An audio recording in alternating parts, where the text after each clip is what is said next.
Hey guys, Eric here. I am at New York Comic Con with the guys from Rick and Morty. Welcome. Thank you. Thank you. Thank you. Thanks. Thank you. So, I don't even know with this show. It's so sort of brilliantly insane. What do you think, Sarah, when you get the scripts that this guy and Mr. Harmon give you? Well, I think how Craig Harris would have framed that question would be like, "What's your highlight of working?" You're gonna start this now? Craig would probably have Good said, idea. at Cranky Craig, what do you think of those scripts?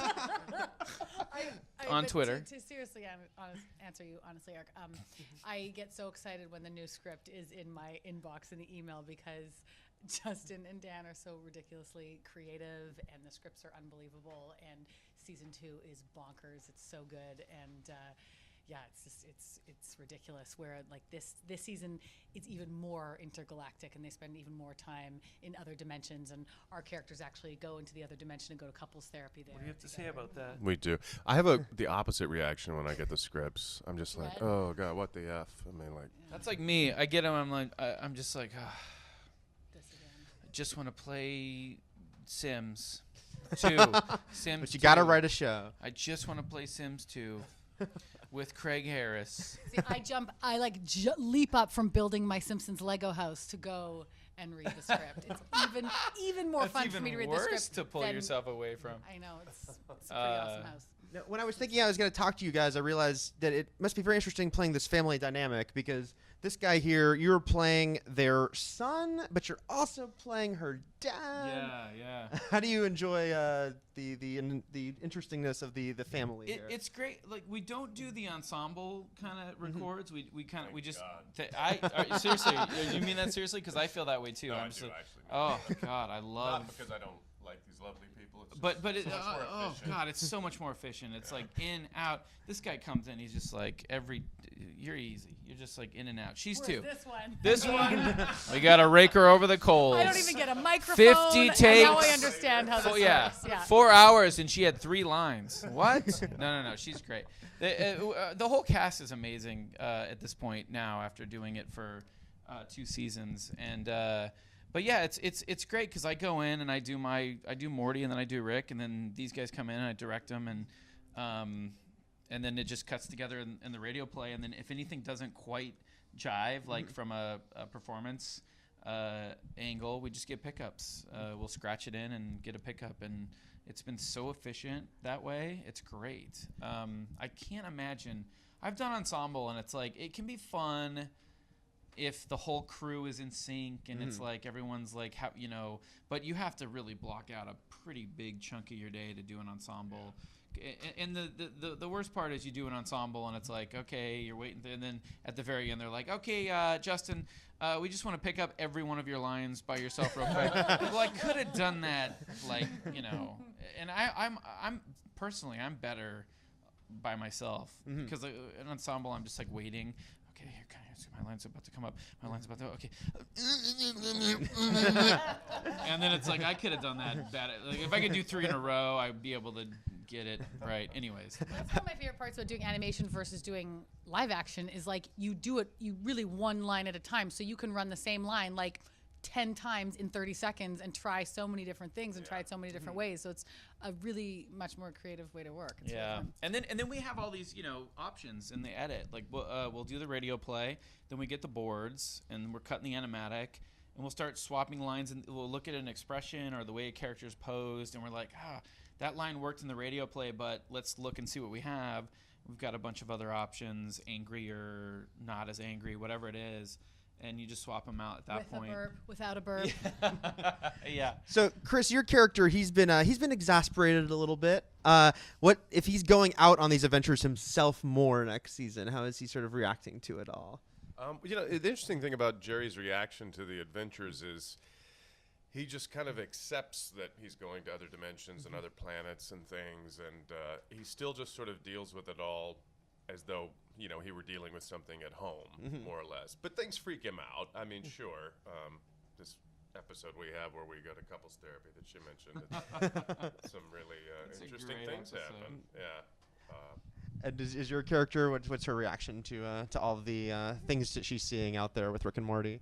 Well, I think first of all, I mean, a lot of her reactions are to this guy, and she can't believe that she's with him, and it's just a kind of like their marriage is like more than on the rocks. And so when they go to couples therapy, they each have to they make a mythologue kind of creature of the other person, so it's kind of like your perception of the person in the marriage comes out, and she sees him as this like spineless worm creature, and he sees her as like a Xenobeth warrior princess. So it's kind of scary, it's kind of awesome. like monstrous, vindictive, evil, which is essentially what the mythologue for Beth ends up being. But and Sarah's a lot like that. Yeah, I do find sometimes you read a script and there's things that are drawn from Yes. you, Craig from our relationship with Harris each other. would agree if he was here. He would chime in. He would. I'm kind of a spineless, wormy kind of guy, Yeah. In You life. are. Yeah. Really, totally. Craig Harris probably would have 100%. seen them all 100%. first season on Craig Blu-ray. He already Harris bought the has Blu-ray. he bought the Blu-ray. Yeah, he was Craig Harris. Where's was the where's his first one in line. commentary? Why doesn't he have commentary on Well, it? we're going to get a special Craig Harris season 2, all Craig Harris commentary every episode. Nice. And in between, in the middle of the commentary, he's going to review a handheld game. And I'll buy whatever he gives a high score to. I will buy it because Craig Harris he's got the right stuff. Who's Craig Harris? He's a mystery. He's a myth. Yeah. Yeah. I'm working on a documentary called Who's Craig Harris? Should be coming out 2017. You're the one to do it. I'm working hard on it. This show is kind of, we talked about this a bit at San Diego, but this show is almost like stealth a little bit as far as serialized things and kind of like, at first it's felt like it'd be self-contained adventures, but now you're kind of continuing more through lines. That Sure, just yeah. happened naturally as you went along with the show? Yeah. I mean, we definitely in the writer's room aimed for episodic, self-contained stories. But then as we kind of got further along, we went back and planted things. And we're like, oh, this is cool if we kind of in the background. And then there was a few moments where we're like, okay, let's get totally serialized. Like that whole scene. I don't want to spoil anything for anyone who hasn't seen it, but the interdimensional cable episode where Morty goes up and has that talk with Summer, and that's a total serialized thing. So anyone who hasn't seen that other episode is going to kind of be a little. I don't think it throws you. You're still kind of like, oh, this is interesting, but and then same thing with season 2. I mean, we approached it as like, okay, let's just write episodic. Like any episode's a good point of entry, but there are things just underneath the surface of the episodes that are tracking across the season. And I think this season more than even one, we kind of build to something. We're building to something bigger that sort of happens. And then we also really wanted to sprinkle in a couple of just fun, completely disconnected from that larger arc. Right. Just fun, crazy episodes. So it'll be interesting to see how season 2, ultimately is received. But I'm excited about where we are with it. Now, before we go, I don't know what you're approved to say by this guy. If he'll stop you, is for each of you though, is there a storyline, an episode, something coming up that you're really excited for people to see?